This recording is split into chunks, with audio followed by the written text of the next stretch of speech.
O Trilhas da Democracia de hoje discute o papel exercido por Silvio Berlusconi na política italiana, particularmente na política de direita na Itália.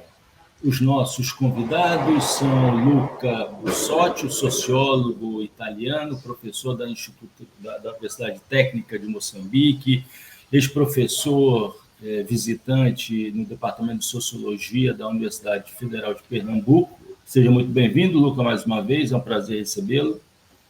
Muito obrigado, muito obrigado. E Fernando Barbosa, doutor em Teoria e História dos Direitos Humanos na Universidade de Firenze, na Itália, e atual coordenador do programa ProPaz, desenvolvido em Moçambique, com financiamento da Comissão Europeia. Fernando, seja muito bem-vindo ao Trilhas da Democracia. Muito obrigado, Marco.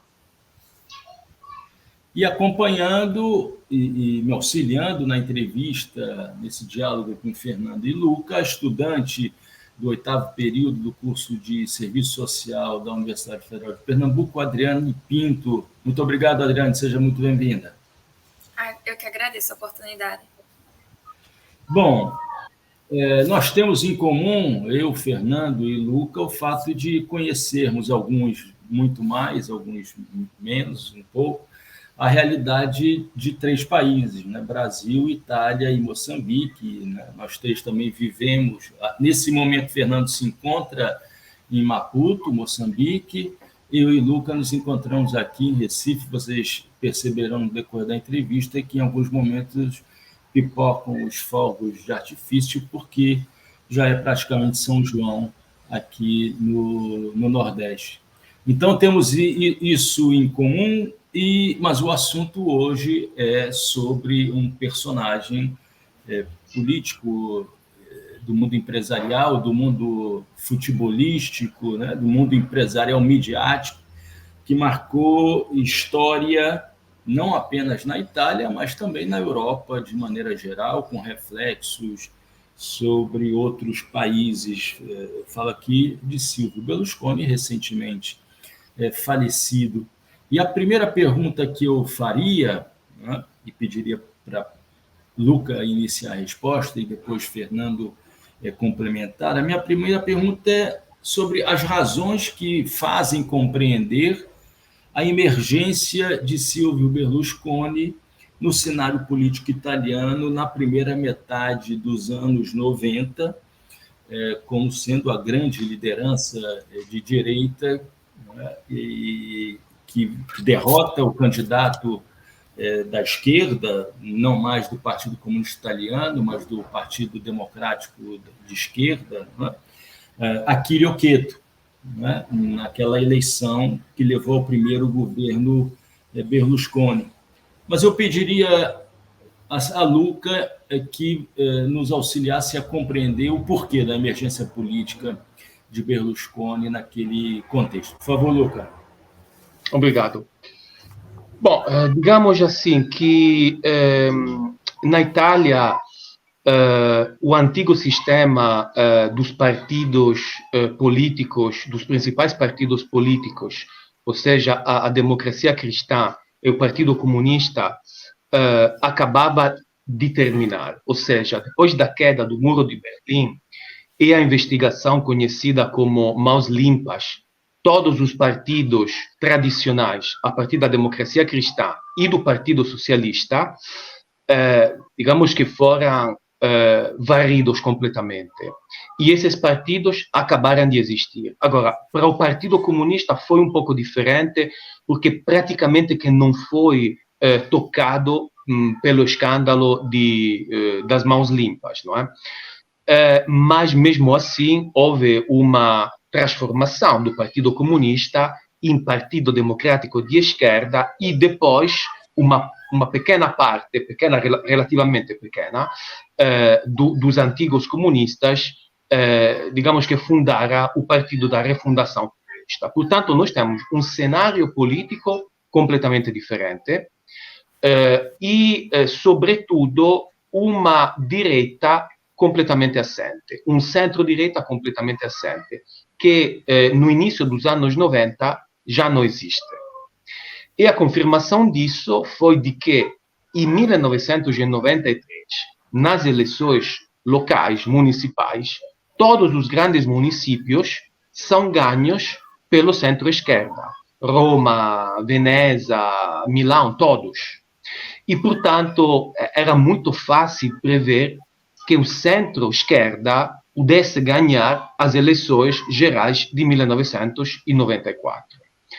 Foi ali que Berlusconi intervém diretamente no cenário político.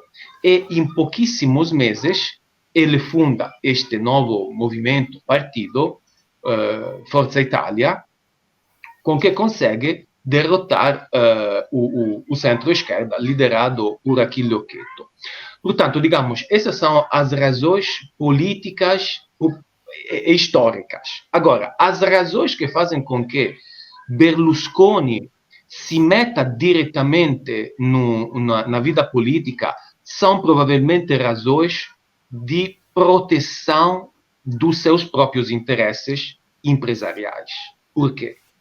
Porque Berlusconi tinha a proteção principalmente de Bettino Craxi, que era o secretário do Partido Socialista Italiano.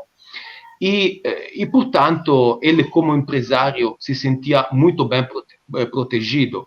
Eu quero recordar, por exemplo, aqui em 1990, o Parlamento italiano aprova uma lei, a Lei Mammì, ou Lei Polaroid, que era uma lei que, de fato, não é que regulamentava, mas fotografava simplesmente a situação em vigor naquela altura ao nível de concessões televisivas, porque Berlusconi se tinha introduzido num vazio legislativo, abrindo, pela primeira vez no cenário italiano, televisões à escala nacional. Portanto, sem nenhuma autorização. Mas nenhuma autorização porque não havia lei. E esse é só um exemplo de como Berlusconi, o empresário Berlusconi, foi protegido durante muito tempo pelos partidos da dita Primeira República.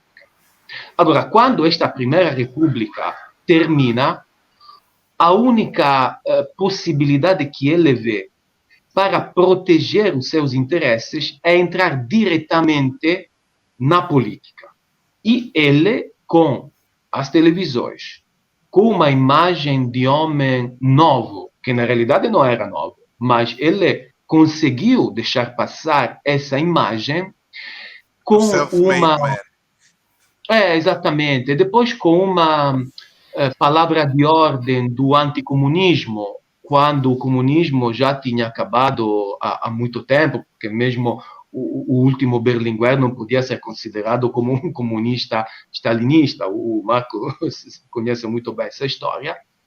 Bom, portanto, com essas ferramentas todas, ele consegue derrotar o centro-esquerda, fazendo uma aliança que muita gente, mesmo a direita, achava impossível. Ou seja, a aliança entre o partido pós-fascista di Gianfranco Fini, que ainda era o movimento social, ainda não era a Aliança Nacional, e o partido, portanto, muito centralista, e o partido federalista ou até separatista da direita de Umberto Bossi. Portanto, ele consegue fazer esta ligação e, através disso, ele ganha as eleições de 1994. Portanto, eu acho que são essas razões históricas, políticas, mas também pessoais, e também a Itália precisava, o eleitorado italiano é um eleitorado moderado e, portanto, estava à espera de uma figura que conseguisse juntar os moderados e até não muito moderados da direita, não é? Na Itália. Portanto, eu acho que é por aí. Fernando, gostaria que tu complementasse a resposta de Luca, acrescentando novos outros elementos, mas te pediria para enfatizar o fato, né, se possível, dessa, como se diz na Itália, né, descida em campo, né, entrada em campo de alguém que se vendia como alguém fora da política, né? Mas quando, na verdade, Luca acabou de dizer, nasceu e construiu toda a sua riqueza e todo o seu poder econômico à sombra do bloco de poder que havia se instalado na Itália. Isso é explicado, em parte, pelo impacto causado pela Operação Mãos Limpas? Por favor, Fernando.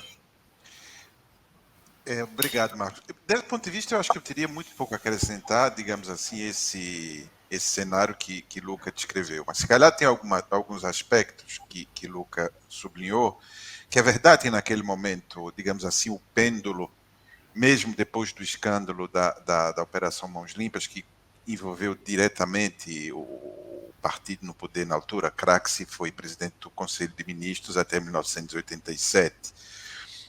E, como dizia Luca, o Partido Comunista, na altura, foi tocado muito tangencialmente por aquele escândalo político.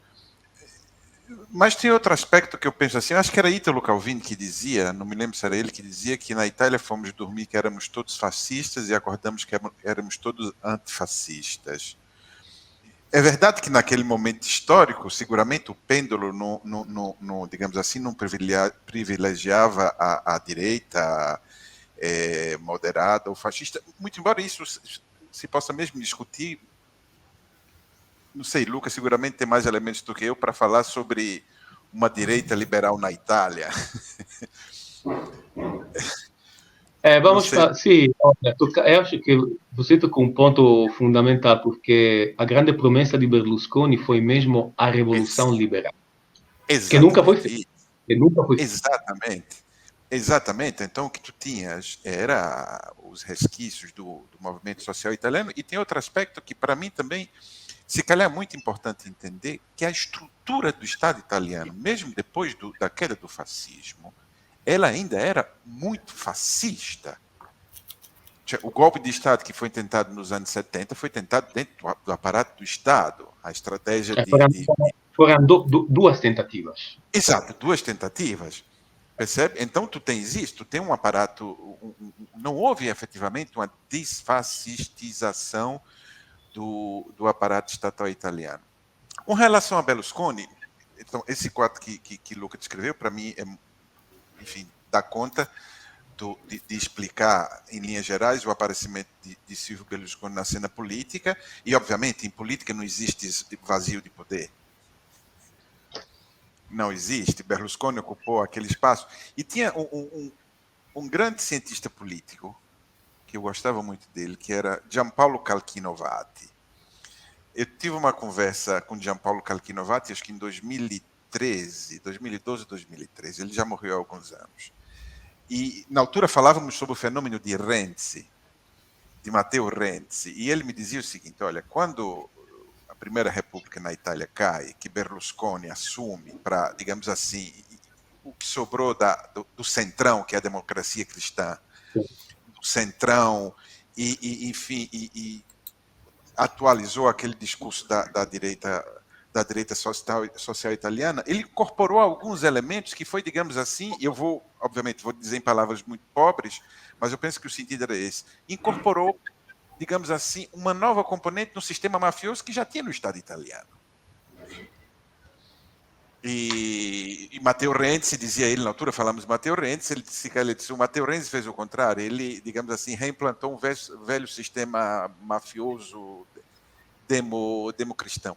E no caso de Berlusconi tem uma coisa interessante, que Berlusconi, obviamente, ele era um personagem, enfim, a gente não pode lembrar, acho que foi no primeiro governo dele, aquele episódio, aquele acidente diplomático com a primeira-ministra da Finlândia, foi uma coisa ridícula, mas aquele personagem, uma coisa que ele nunca procurou esconder, no Brasil, Luca, não sei se tu sabes, que a gente tinha um político chamado Antônio Carlos Magalhães, que era um velho coronel baiano, que teve um grande poder, assim, foi alguém que nasceu e cresceu na ditadura militar, e mesmo depois da ditadura perdeu o poder porque morreu.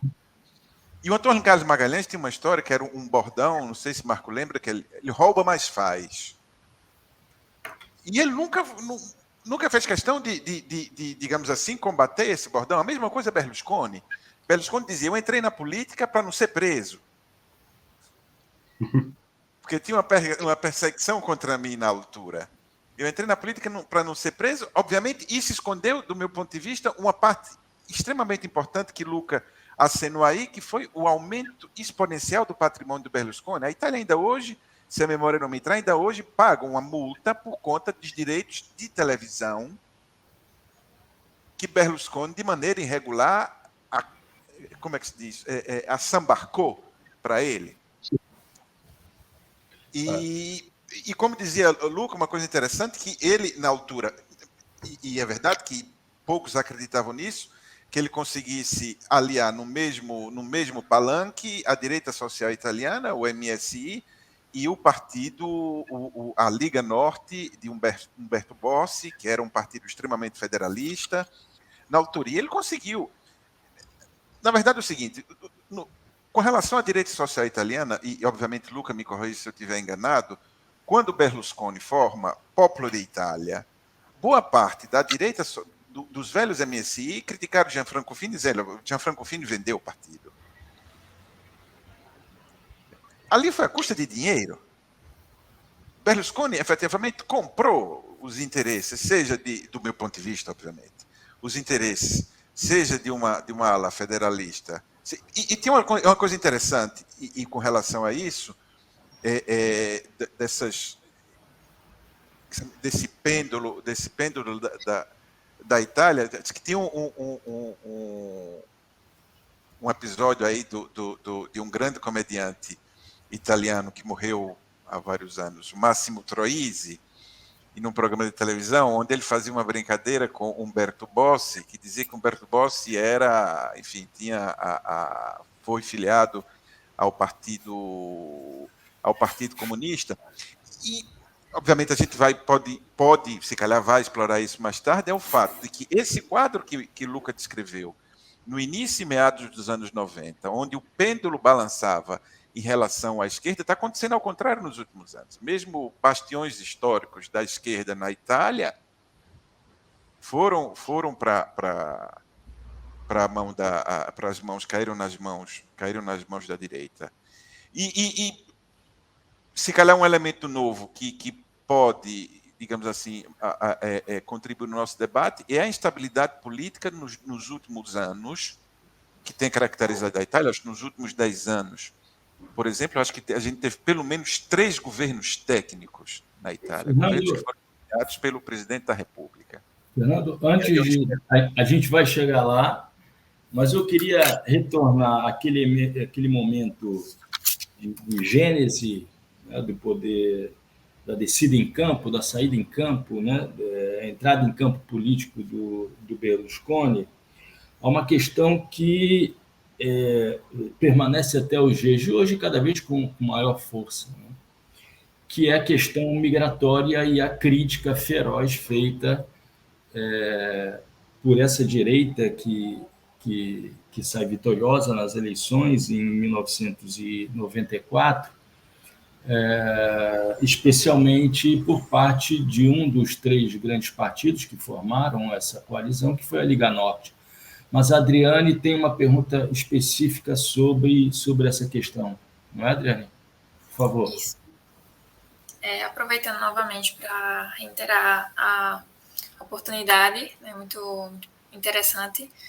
E justamente, né, considerando esse momento de, por exemplo, o que chegou, né, a coalizão lá durante as eleições lá em 2018, mas como o professor comentou, trazendo anteriormente como toda essa trajetória se deu, eu gostaria que vocês pudessem falar sobre como esses partidos eles se utilizaram desse discurso antimigratório e como isso está relacionado, por exemplo, à popularidade da coalizão, né, dos partidos, para não dizer, para dizer, no caso, neofascistas, né, de extrema-direita, que foram os partidos Força Itália com Liga do Norte e Irmãos da Itália. Então, eu gostaria que vocês falassem, né, sobre como chegou até lá, mas principalmente como esses partidos eles se utilizaram do discurso anti-migratório. Então, a pergunta da Adriane fala já desse momento mais próximo, né, de nós, né? Só para mostrar a longevidade desse fenômeno da crítica, do questionamento, do ataque aos imigrantes na Itália. Então, Luca, por favor, qual é o papel desse discurso antimigratório na ascensão, né, e na própria manutenção da coesão das direitas italianas? Agora, um elemento que Berlusconi conseguiu, inclusivamente com o dinheiro, ou seja, ele comprou juízes, parlamentares, aliados, etc., mas ele conseguiu, foi a solidez da direita. Uma solidez que teve 3 momentos. Eu depois vou responder sobre a questão migratória. O primeiro momento em que ele era o centro, mesmo em termos de votos. E este momento durou até aproximadamente 2013. Porque mesmo nas eleições de 2013, eu acho que o papel mais importante, para mim, infelizmente, de Berlusconi, não foi quando ganhou, mas foi quando não perdeu, ou seja, em 2013. Porque em 2013, o centro-esquerda devia ganhar sem problemas, mas o Berlusconi teve votos inesperados e o centro-esquerda não conseguiu formar um governo. Pronto. Que foi a eleição contra o secretário-geral do Partido Democrático, Pierluigi Bersani. Exato. Depois tem um segundo momento em que é a Liga do Norte que vai à frente e lidera, em termos de votos, o centro-direita e forma o primeiro governo Conte, não é? Na legislatura passada. E hoje temos Giorgia Meloni, okay? Que ela verdadeiramente digamos, a expoente principal do pós ou neofascismo. Agora, não podemos dizer que Berlusconi tenha uma cultura, quer dizer, que ele tinha uma cultura fascista ou pós-fascista. Isso seria dizer uma mentira. E mesmo em termos de políticas migratórias, Berlusconi não estava minimamente interessado. Ele não estava. As leis que foram feitas, a primeira lei que foi feita pelo centro-direita foi a Bossi-Fini. Ou seja, uma lei proposta e aprovada através da iniciativa dos 2 líderes dos partidos, digamos, de extrema-direita. Portanto, Berlusconi, digamos assim, deixou fazer, mas não era um assunto do interesse dele. O assunto de interesse dele eram os negócios dele. Esse era o verdadeiro foco da política. Isso não expressa exatamente e até faz entender o porquê da construção desse bloco tão sólido à direita, como se houvesse uma repartição de tarefas, né? A tarefa da Liga Norte e da Aliança Nacional era exatamente focar no discurso antimigratório, etc., enquanto os negócios ficavam com Berlusconi. Ficavam com ele, mas eu vi outro dia uma entrevista com Casini. Casini foi primeiro aliado do Berlusconi e depois, agora está no centro-esquerda há muito tempo, né? Casini, para quem não conhece a política italiana, formou um pequeno partido de inspiração católica que primeiro foi aliado do Berlusconi e agora está com o centro-esquerda. E Casini disse o seguinte: quando o Berlusconi me chamou e me perspectivou esta aliança com a Liga do Norte e os pós-fascistas, digamos, de Aliança Nacional, eu disse, isso aí é impossível. E Berlusconi disse, não, porque a Liga do Norte vai conseguir votos no Norte. Os pós-fascistas vão conseguir votos no Sul. No Sul. E eu, com as minhas televisões, consigo votos em todo o país. Portanto, ele tinha muito claro qual devia ser a tática e quais as tarefas que cada partido da coalizão devia ter. E, nesse sentido, ele foi um visionário, porque até hoje esse esquema funciona. Sim. Fernando, você pesquisou durante muito tempo, estudou durante muito tempo num centro que era um centro de estudos sobre questão prisional, né? Sim, sim. De E migração, de migração, cárcere e tal. etc. Exatamente. Então, você acompanhou de perto um determinado momento da história italiana, né, em que se mantém até hoje, né, mas em que essa associação entre criminalidade e imigração era muito Migração. forte na Itália, né? Exatamente. E a direita explorou isso muito, né? Por favor, Fernando. Exato. É preciso primeiro, eu penso, e obviamente Luca me corrija se eu estiver enganado. Eu acho que a gente precisa entender que esse substrato, quer dizer, o terreno onde floresceu o discurso da Liga Norte, ele era fértil. Era fértil esse terreno. A gente não pode esquecer, só para dar uma ideia a vocês, em cidades no norte da Itália, como Padova, em Padova, nos anos 60 e 70, tinham cartazes nas casas, na época da expansão da FIT, expansão nas casas, Torino, não alugam-se casas a terroni. Terroni são os do sul da Itália. Digamos, esse sentimento, digamos assim, essa resistência ao outro, ela floresceu num terreno que, digamos assim, já havia sido cultivado antes internamente. Tem um livro interessante que eu acho, Marco e Adriano, que pode nos ajudar a esclarecer como é e por que e quais mecanismos a direita utilizou nos últimos anos nesse discurso antimigratório, que é um livro, acho que de 2017, de Alessandro Dal Lago, que era um sociólogo que morreu recentemente, que é Populismo Digital. É isso? Crise... como é o título do livro? A Crise, a Rede e a Nova Direita. Onde, obviamente, ele analisa fenômenos mais recentes, sobretudo Matteo Salvini, Giorgia Meloni e mesmo o Movimento 5 Estrelas, que a gente, se calhar, mais tarde fala sobre isso. Foi precisamente essas promessas que foram feitas numa determinada altura, que seguramente não haveriam de ser cumpridas. Esse discurso antimigratório, ele ocupava exatamente esse espaço ali, da individuação do inimigo externo, e muitas vezes interno, que era o migrante.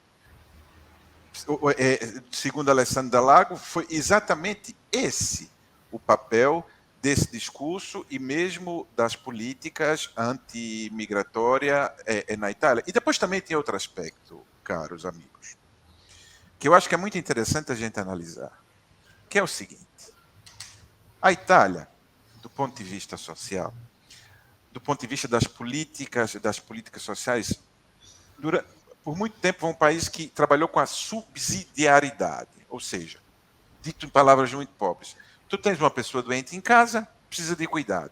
O que é que o Estado faz? O Estado te dá subsídios para que você mesmo cuide do seu parente em casa. Quem é que cuida disso? A mulher.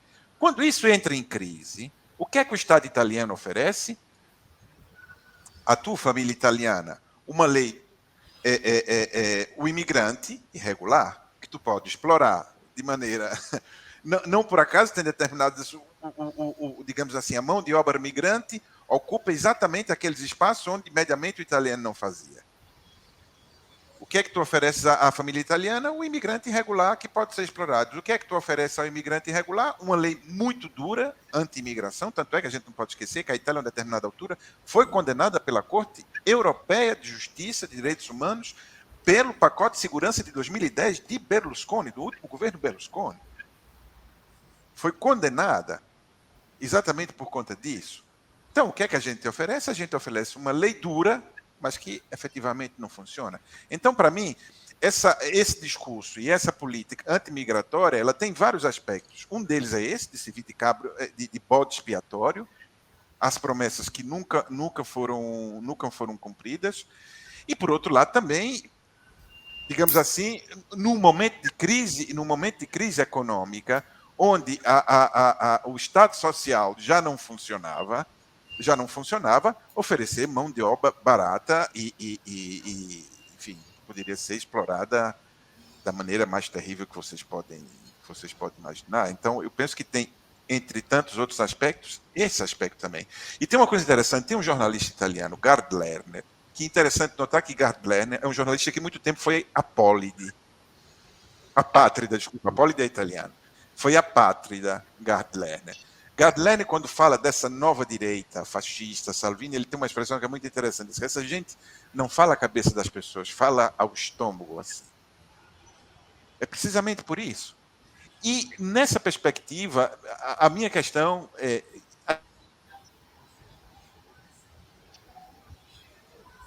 Houve um problema na internet de Fernando.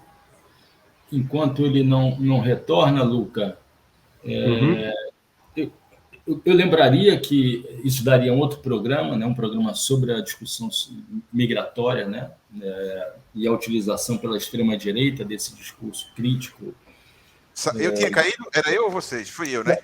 Caiu Fernando. Aí eu dizia, para fazer a passagem aqui para uma outra pergunta a Luca, que isso daria um outro programa, uma discussão sobre o problema da migração e a utilização pela extrema-direita disso, né? Mas lembrar que a Itália, entre 1880 e 1915, teve 13 milhões de concidadãos que migraram para outras partes do mundo. Mas, Luca... Recentemente, depois da Segunda Guerra, de Itália destruída pela guerra, o que foi que disse o primeiro-ministro italiano? Italianos emigrem. Um segundo fluxo migratório. Luca, ainda numa tentativa de buscar as razões, né, dessa ascensão do Berlusconi na vida política italiana, há um outro político que é uma espécie de, se encontra nas antípodas de Berlusconi, e eu falo aqui tanto na forma de pensar, na forma de falar, são dois tipos humanos bastante distintos, né? Eu falo aqui daquele que derrotou em duas ocasiões Berlusconi, né? Que é Romano Prodi, né? Um economista de tradição católica, né? E que foi a liderança de duas coalizões que se apresentaram às eleições no ano de 1996 e depois no ano de 2006. O que explica que o centro-esquerda italiano tenha tido que apelar para uma figura como Romano Prodi para conseguir neutralizar eleitoralmente Silvio Berlusconi? Bom, eu acho que a resposta é a posteriori, ou seja, quando o Prodi saiu da cena política, nós vimos o que a esquerda italiana foi capaz de fazer, absolutamente nada. Ou seja, as lutas dentro do centro-esquerda italiana, a partir das últimas eleições de agora, né, de setembro de 2022, são tão intensas que o centro-esquerda é absolutamente incapaz de se juntar, de fazer um programa mínimo para apresentar aos eleitores, e, portanto, a figura de Prodi tinha duas grandes vantagens do meu ponto de vista. A primeira era que ele não tinha um partido, e o Prodi nunca teve um partido. Portanto, ele estava, digamos assim, um pouco fora dessas lutas. E a segunda é que Prodi, como o Marco dizia, era, digamos, um político, mas com uma característica muito técnica, e era um grande intelectual, porque ele era porque ainda vive. Ainda é vivo. Faleceu há poucos dias já a esposa dele. Né? E, portanto, ele é um grande intelectual, um economista, é uma pessoa, digamos, que dá muita, como posso dizer, tranquilidade aos eleitores. Portanto, é verdade, uma figura completamente diferente do Berlusconi, que conseguiu fazer com que os eleitores de centro-esquerda, que hoje em dia já não vão votar, ou alguns deles votam para o centro-direita, nessas duas circunstâncias, foram mesmo votar, dando a vitória, embora de poucos votos, mas dando a vitória ao centro-esquerda. Portanto, é isso. Eu acho que mesmo a demonstração da importância de Prodi se viu depois que o Prodi saiu da cena política. Eu posso fazer uma pergunta? Eu posso fazer uma pergunta a Luca, assim, acrescentar outros elementos. Mas você não acha isso significativo? Quer dizer, digamos assim, essa primeira figura que surge bem no meio das... Enfim, no intermédio do berlusconismo, que é o Romano Prodi. Depois, nos últimos anos, nós tivemos pelo menos outras duas figuras desse naipe, que foram Mário Monti e Mário Draghi. Uhum. Quer dizer, são personagens fora da cena política partidária. O Mário Draghi foi primeiro-ministro até antes da Giorgia Meloni assumir. Sim. Uhum. Exato. Como é que tu lê isso? Assim, num determinado percurso, tu dizes isso. Obviamente, nem Mário Monti, nem Mário Draghi foram eleitos, foram dois governos técnicos. É isso? Mas ainda assim, é interessante notar esse aspecto. É como se houvesse, do meu ponto de vista, crises cíclicas do sistema de poder na Itália, que tu, de qualquer forma, aliviasse essa pressão, nomeando essas figuras para além da política. Sim, bom, agora, a figura di Prodi, digamos, è uma figura che tem alguns elementos técnicos, mas Prodi é um político e tinha um programa, podemos concordar ou não, mas nós não podemos esquecer que o primeiro governo Prodi tinha como, o segundo governo Prodi tinha como programa a entrada no euro e ele conseguiu. Portanto, agora, a história de Monti... Desculpa, Luca. Não era Prodi que era chamado o professor, não? Sim, era ele. Então, era ele. Exatamente. Agora, a história de Monti e de Draghi é uma história um pouco diferente. Por quê? Porque eles são tecnocratas, no sentido pleno da palavra, e Monti entra depois do desastre do último governo Berlusconi em 2011. Agora, a partir de 2011 até 2022, nós praticamente que temos um cenário político em que ninguém ganha. Ou seja, uma vez ganha um pouco mais o centro-esquerda, outra vez um pouco mais 5 Estrelas e a Liga do Norte. Mas não existe uma coalição que sozinha consegue governar, consegue ter os votos para governar. Portanto, de certo ponto de vista, digamos que o resultado das eleições é um espelho do país, porque é um país, é um pouco como o Brasil, é um país completamente dividido entre centro-esquerda e centro-direita. A grande vantagem... A última experiência de estabilidade, de formação de uma maioria de governo clara, foi aquela do governo entre 2001 e 2006, né?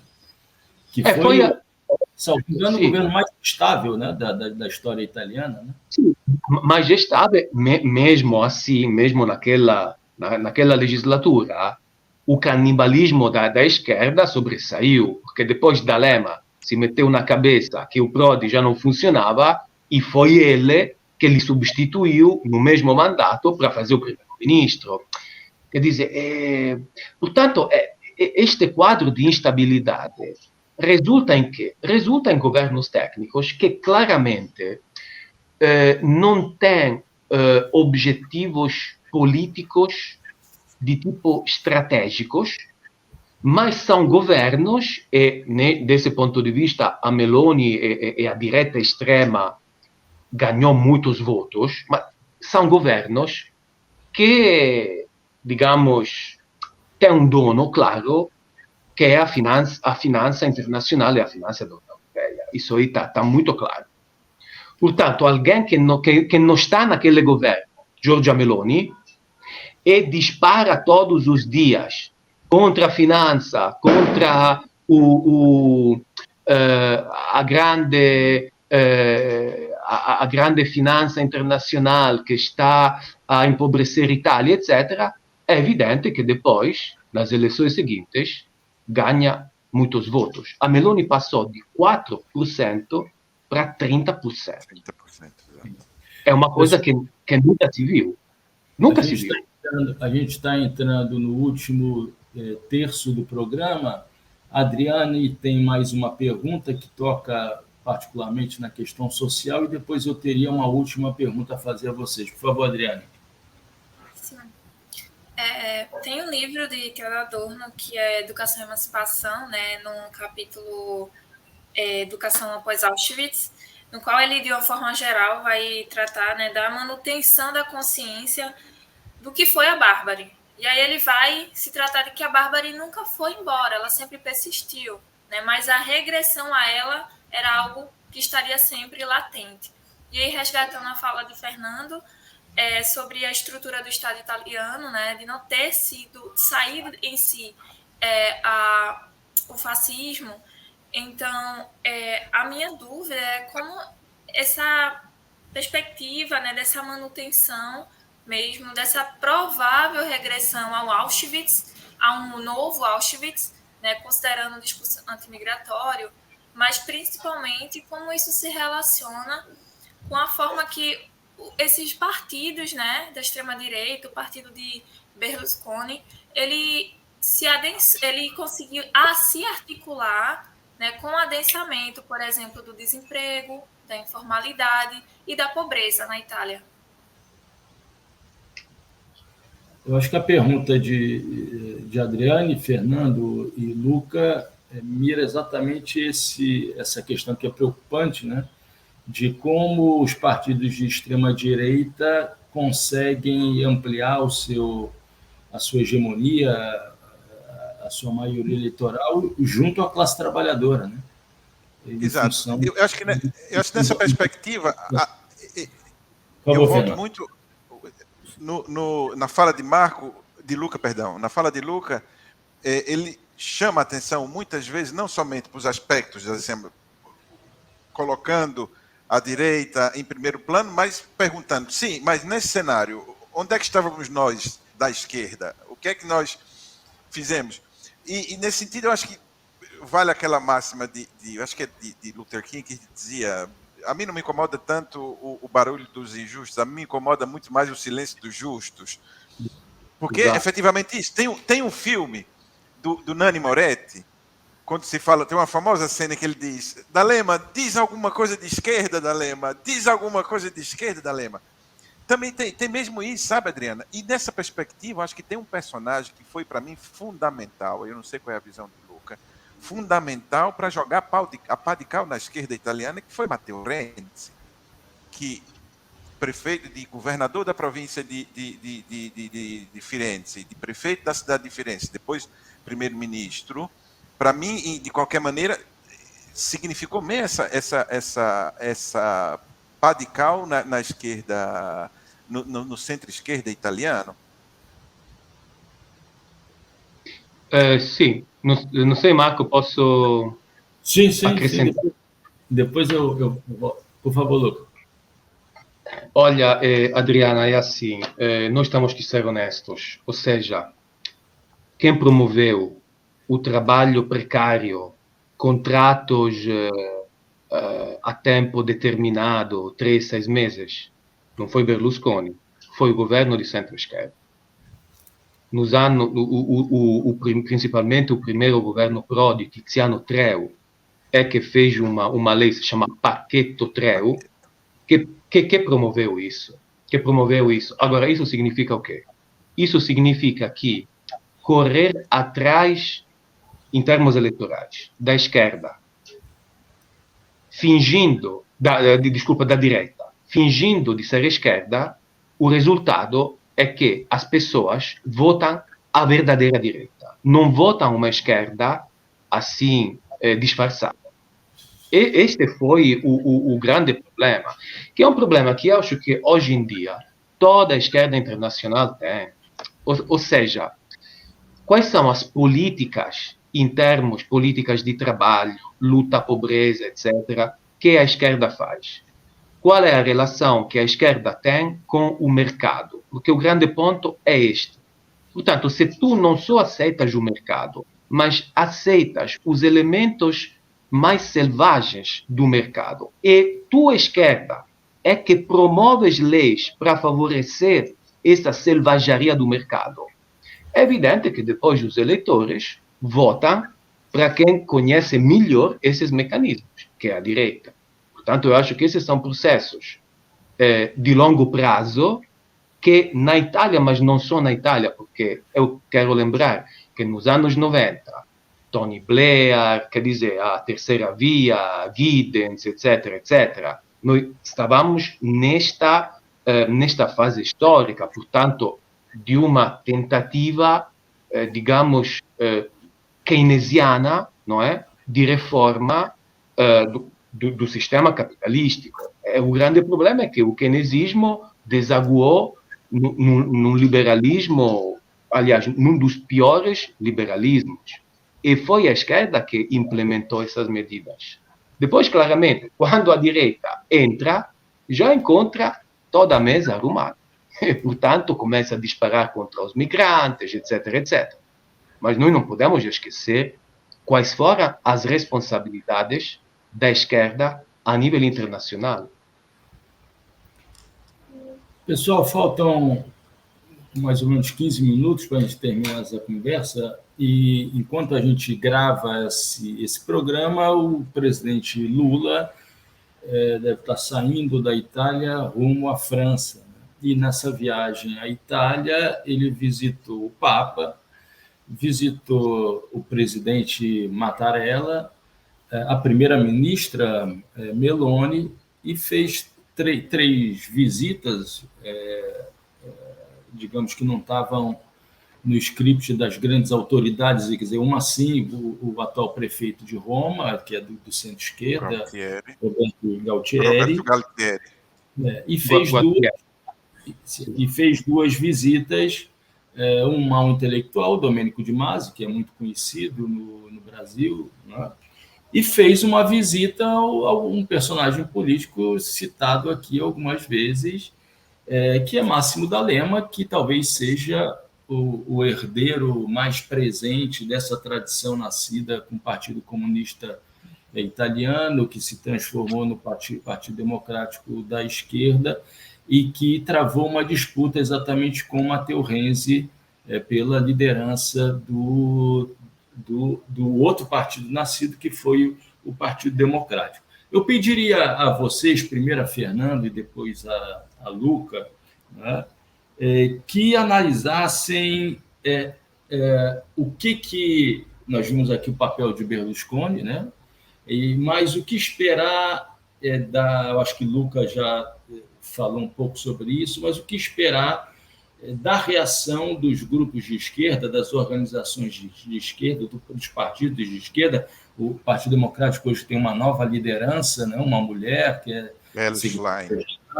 o que esperar da esquerda na resistência, na luta contra essa aliança que permanece sendo essa grande aliança montada por Berlusconi anos atrás, entre uma direita neoliberal, uma direita fascista, neofascista e uma direita xenófoba, antimigratória. Por favor, Fernando.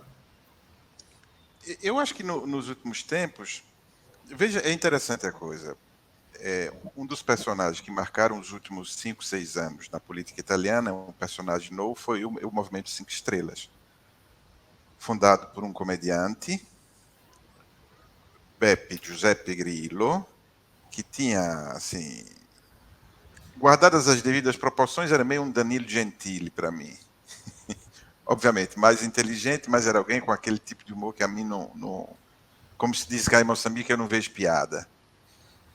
Mas o fato é, esse gajo consegue reunir em torno a si uma série de personagens e ele começa com um discurso muito antipolítico. A gente não pode esquecer que ele organizava manifestações que chamavam VAFA, que eu aqui, obviamente, não posso traduzir, mas é uma palavra de muito baixo calão. Então, mesmo com esse discurso da antipolítica, depois se organiza em torno ao movimento, esse movimento ganha corpo nas penúltimas eleições, chegou mesmo a governar o país junto com a Liga, já sem Liga Norte, a Liga.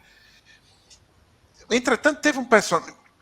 enfim, eu não quero discutir a história em si do Movimento 5 Estrelas, mas era uma coisa meio duvidosa, porque tu tinha cenas, por exemplo, em Roma, e o Luca me corrija se eu estiver enganado, digamos, o Movimento 5 Estrelas ele tinha uma feição muito de direita, tanto é que na eleição que a Virginia Raggi, que foi prefeita de Roma, ganhou, a única candidata na altura que poderia derrotar a Virginia Raggi era a própria Giorgia Meloni. A única que poderia lhe roubar votos era uma candidata fascista, isso não significa dizer quem era o eleitorado da Raggi em Roma. O fato é que, depois do segundo governo Conte, esse personagem, que é conhecido como advogado do povo, ele assume a liderança do partido, desse movimento 5 Estrelas. E nos últimos tempos, sobretudo nas últimas eleições, e depois dessa, digamos, dessa guinada do Partido Democrático, eu tendo a observar com certo cuidado, porque eu acho que, sobretudo por tudo aquilo que Luca disse, que eu assino embaixo, eu acho que a esquerda não tem muito mais alternativa na Itália, mas não só na Itália, em outras partes do mundo. Se calhar lá onde ainda se consegue manter um nível de vida mais ou menos equilibrado, se calhar ainda se... Mas a Itália também em crise há muito tempo. Então, não sei se restava a nós da esquerda na Itália outra alternativa se não essa. E nos últimos tempos, os últimos movimentos desses dois personagens, a Elly Schlein, que é uma deputada lá do norte e tal, e o Giuseppe Conte, honestamente, com todas as críticas e contradições que pode ter, não tem me desagradado, dito muito honestamente, em termos gerais, assim, grandes intelectuais que eu respeito muito, como, por exemplo, o Luca Bacelli, que você conhece muito bem, Marco, nas últimas eleições votaram 5 estrelas. Então, eu penso que a batalha ainda não tá perdida, não. Ainda tem... A gente ainda tem na Itália, mesmo sendo, como disse o Luca, um eleitorado moderado e tal, as pessoas ainda têm, enfim, vontade de mudar as coisas. Luca? Bom, aqui também, acho que nós temos que fazer uma pequena análise um pouco, digamos, em profundidade, ou seja, do meu ponto de vista, em termos de dinâmicas políticas, o grande erro foi a fundação do Partido Democrático. Porque ninguém sabe o que é o Partido Democrático. Se é um partido de centro, se é um partido de esquerda, se é de centro-esquerda, ninguém sabe. Para mim é um partido sem identidade, cuja única finalidade é conter a avançada do centro-direita. Mas, obviamente, tu não podes ter um partido cujo único objetivo é, digamos, defender o empate, né? o 0-0. Não é possível. E, de fato, este partido, apesar de ser o segundo partido italiano, depois do partido de Giorgia Meloni, está a desmoronar. Está a desmoronar e, provavelmente, com a liderança de Elly Schlein, muita gente, digamos, mais moderada, etc., vai sair deste partido e este partido vai se reposicionar. Do meu ponto de vista, o PD devia ser dissolvido, devia se fazer um congresso, aliás, não um congresso, convocar estados gerais do centro-esquerda, envolvendo movimentos sociais, movimentos pela paz, etc., e refundar um partido, pode ser laborista, não sei, mas um partido de esquerda de governo. E esse uma nova Margherita. Margherita era, digamos, a derivação do Partido Popular, não é? Eu acho que o Partido Democrático de Esquerda foi uma escolha acertada, porque era um partido de esquerda, de governo, mas não era um partido, digamos, extremista, portanto, que aceitava fazer alianças. Agora, quando esse partido se dissolveu e se fundiu com outros partidos mais moderados, etc., eu acho que se perdeu aquela pouca identidade que ainda tinha permanecido do Partido Comunista Italiano. E, portanto, depois surgem, por exemplo, os Cinco Estrelas, que no início não se sabia se era de direita ou de esquerda. Era um partido populista, sem dúvidas. Digamos, e hoje continua sendo um partido populista posicionado, né, digamos, do lado do centro-esquerda. Só que esse partido tem grandes dificuldades em fazer alianças com outros partidos. E as últimas eleições foram perdidas por causa disso, porque a lei eleitoral italiana impõe de fazer uma aliança larga, coisa que não foi feita. É por isso que o centro-direita ganhou. Portanto, eu acho que são esses elementos que são elementos estruturantes da vida política italiana, e eu acho que a esquerda tem 5 anos agora para repensar a si própria, porque este governo não vai cair, vai durar 5 anos. Eu tenho a maior certeza. Tem uma coisa, acho que tem uma coisa para encerrar aqui, Marcos. 30 segundos. Para encerrar. Vai, Fernando. O Roberto Cardoso de Oliveira, que é um antropólogo brasileiro, ele dizia o seguinte: no sistema democrático como o nosso, plebiscitário, o papel da oposição é tão importante que eu acho que quando a gente saísse de casa, a gente deveria votar não para quem vai nos governar, mas para quem vai fazer oposição. Exato. Exatamente. É isso. Por agora, não tem sinais de oposição séria. Porque o Renzi está a toda hora a ajudar o governo. O PD não se sabe o que faz. Cinco Estrelas estão ali entre a praça, o parlamento. Portanto, é uma situação muito complicada. Bom, nós estamos chegando próximos ao término desse nosso diálogo sobre política italiana, e eu me sinto, como a idade vai chegando junto também a melancolia, o saudosismo, e eu me lembro da primeira vez que eu fui à Itália, em 1996, eu fiquei muito impressionado pelo símbolo, né, do Partido Democrático da Esquerda, né, do PDS, que era uma árvore que tinha na sua base, na sua raiz, exatamente o símbolo do velho Partido Comunista Italiano. Eu tendo, nessa posição melancólica, saudosista, né, eu tendo a concordar com o Luca de que o grande avanço da política italiana para a esquerda seria o retorno do PD para o PDS, né? O Partido Democrático da Esquerda. Bom, eu tive o prazer de dialogar hoje com a ajuda, com o auxílio da Adriane Pinto, estudante de serviço social do 8º período da UFPE. Eu tive o prazer de dialogar com o Fernando Barbosa, que se encontra nesse momento em Maputo, Moçambique, que é doutor em Teoria e História dos Direitos Humanos pela Universidade de Florença e que coordena hoje um programa chamado Programa ProPaz, desenvolvido em Moçambique, com financiamento da Comissão Europeia. Muito obrigado, Fernando. Até uma próxima. E obrigado Luca Bussotti, que se encontra no Recife, ex-professor visitante do Departamento de Sociologia da UFPE e futuro professor visitante da Universidade Estadual da Paraíba, mas sempre professor da Universidade Técnica de Moçambique.